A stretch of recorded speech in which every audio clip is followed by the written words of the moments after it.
Zee 24 तास एक पाऊल पुढे। मंत्रालयातल्या अग्नितांडवानंतर आता निष्काळजीपणाच्या अनेक धक्कादायक बाबी समोर येत आहेत।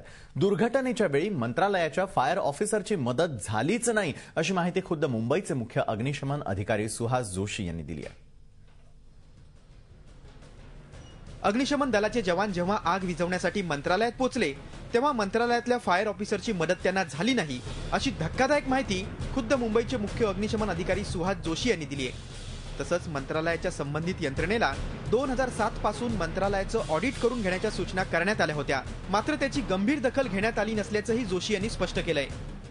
त्यांच्याकडे ज्या काही सिस्टीम होत्या यांचा उपयोग आपल्याला असा आहे की जर आपण त्या इमारतीत गेलेलो असतो तर आपल्याला माहित असतं, नाहीतर मग त्यांच्याकडचे जे लोक आहेत त्यांनी आपल्याला ती प्रमाणे माहिती द्यायला हवी होती, पण तशी काही माहिती आम्हाला मंत्रालयाच्या याच्याकडून मिळाली। तर मंत्रालयाने फायर ऑडिट केलं नव्हतं, नेमकं का नाही केलं होतं त्याचं कारण काय? नाही, याच्याबद्दल मी मंत्रालयाने का केलं नाही याबद्दल मी कॉमेंट करू शकत नाही। त्यांनी केलं पाहिजे होतं ना, का केलं नाही याला मी म्हणजे काही तुम्हाला उत्तर देऊ शकत नाही। का केलं नाही रेकमेंडेशन तर आपण देतो, आग लागलेली असेल तर इन्व्हेस्टिगेशन करतो आणि रेकमेंडेशन देतो।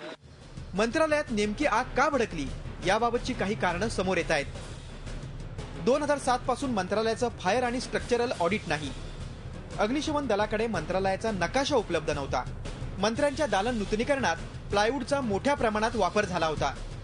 मंत्रालयाच्या बहुतांश मजल्यावर जुन्या फाईल्स आणि फर्निचरचा ढिगारा होता आणि मोकळ्या जागेत कॅन्टीन्स थाटण्यात आली होती। या घटनेच्या चौकशी सत्रातून यथावकाश सत्य बाहेर येईलच, मात्र आता यापुढे तरी केवळ मंत्रालयच नव्हे तर राज्यातल्या सगळ्याच अतिमहत्वाच्या सरकारी कार्यालयांनी जागा होण्याची गरज आहे। झी 24 ताससाठी ब्युरो रिपोर्ट, मुंबई। झी 24 तास एक पाऊल पुढे।